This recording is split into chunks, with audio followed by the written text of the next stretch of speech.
The Book of Revelation, often regarded as the most enigmatic of the New Testament scriptures, concludes the Christian biblical canon with a prophecy that promises the culmination of all things. Traditionally attributed to John the Apostle during his exile on the island of Patmos, this apocalyptic book shows a series of divinely inspired visions, foretelling the events leading up to the final judgment and the ultimate victory of good over evil.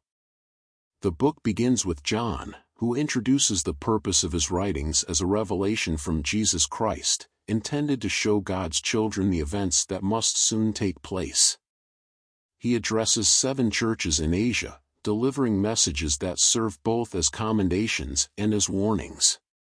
Each church, symbolized by lampstands, is called to overcome many spiritual challenges. John's vision then transitions from earth to heaven, where he witnesses a throne surrounded by elders and living creatures that continually worship God. The central focus becomes a scroll sealed with 7 seals, which no one in heaven or on earth could open except for the Lion of Judah, the slain Lamb, representing Christ. This scene sets the stage for the unfolding of divine judgment and salvation. As the Lamb opens the first 6 seals, a series of judgments are unleashed upon the earth, including war, famine, death, and cosmic disturbances, depicted dramatically through the metaphor of the 4 horsemen. An interlude occurs before the 7th seal, where 144,000 from the tribes of Israel are sealed and protected, followed by a great multitude from every nation, praising God. The opening of the 7th seal introduces a new set of divine judgments through 7 trumpets. Each trumpet heralds disasters such as burning mountains and bitter waters, targeting the natural world and unrepentant humanity. Following these, John eats a small scroll given by a mighty angel, symbolizing his acceptance of prophetic duties despite the bitterness of its message.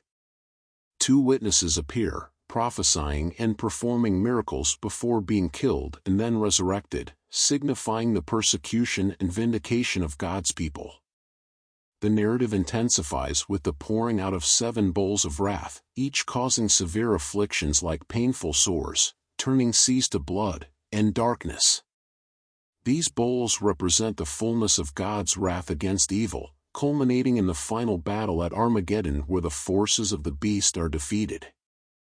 A significant portion of Revelation is dedicated to the fall of Babylon, an allegory for the corrupt world system opposed to God. Babylon is personified as a prostitute riding a 7-headed beast, symbolizing the allure of worldly power and immorality.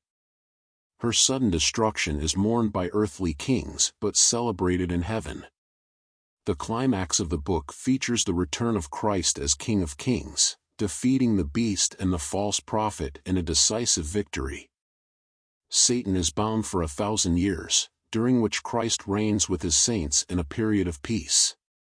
Following this millennium, Satan is released for a final rebellion, quickly quashed, leading to his eternal damnation in the lake of fire.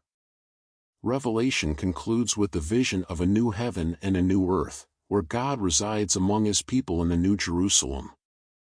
This city, free from pain, death, and sorrow, serves as the eternal place for the redeemed. The narrative closes with invitations and warnings about the authenticity of its prophecies, emphasizing the imminent return of Christ.